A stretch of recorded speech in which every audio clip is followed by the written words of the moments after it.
Ici Marie-Lou Lamoureux de Radio-Canada en direct de la France qui vous parlera des lieux, de l'année, de quand ça s'est passé et de où apparaissent les premières femmes tondues qui se font raser la chevelure.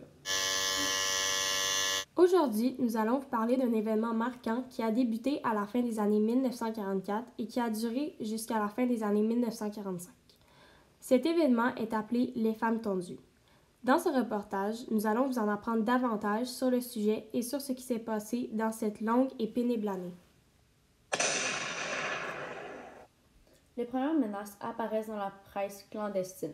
Des libérations, un grand nombre de tonnes ont lieu. Il y a une deuxième vague en mai et en juin 1945 lors du retour des prisonniers. Les femmes accompagnaient souvent les hommes allemands dans leur fuite. Les femmes qui reviennent d'Allemagne sont souvent tondues, souvent sur le quai de la gare. Les femmes qui allaient en prison, que l'on trouvait que leur peine n'était pas assez sévère, devenaient des femmes tondues où l'on rasait leur chevelure. Les tondes se poursuivent jusqu'à 1945. Les dernières tondes se font en février 1946. Ils saisissent les femmes chez eux et les tondent, généralement dans un lieu public ou dehors pour que l'on puisse voir cela. On peut aussi les faire en privé, dépendamment de ce qu'il y a en privé. Généralement, on choisit les lieux publics symboliques, comme la place de la mairie ou le marché. On estime que 20 000 à 40 000 femmes accusées à tort ou à raison de collaboration avec l'occupant allemand auraient été tondues en France entre le milieu de l'année 1944 et la fin de 1945. Tout au long de la tonde, ils se font dire des insultes.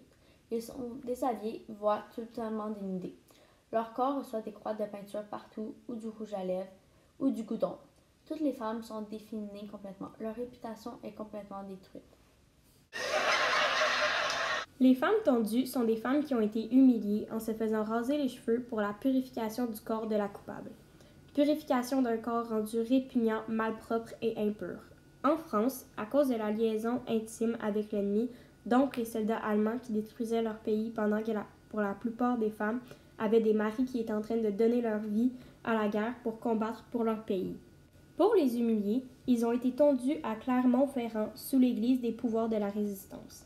Ils se sont fait tatouer le signe nazi dans le front pour être bien sûr de bien les reconnaître dans la rue pour qu'ils soient bien humiliés. Il y avait des rassemblements avec les femmes en question qui étaient assises sur des bancs de bois avec des gens qui jouaient de la musique à côté d'eux pour attirer l'attention des gens sur eux pour bien les humilier.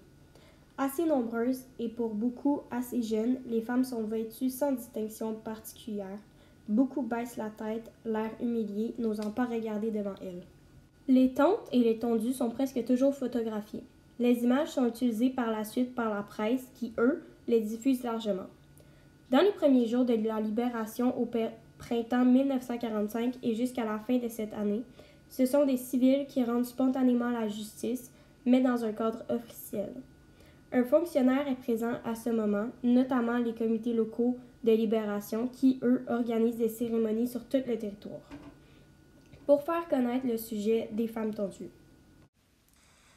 Comment la tonde des femmes se déroulait et ce qu'elle représentait. Celle-ci se déroulait devant les habitants d'un village et les femmes étaient à demi dévêtues, parfois nues, le front, les joues couverts de croix gammées, peintes au goudron, et devaient porter une pancarte autour du cou.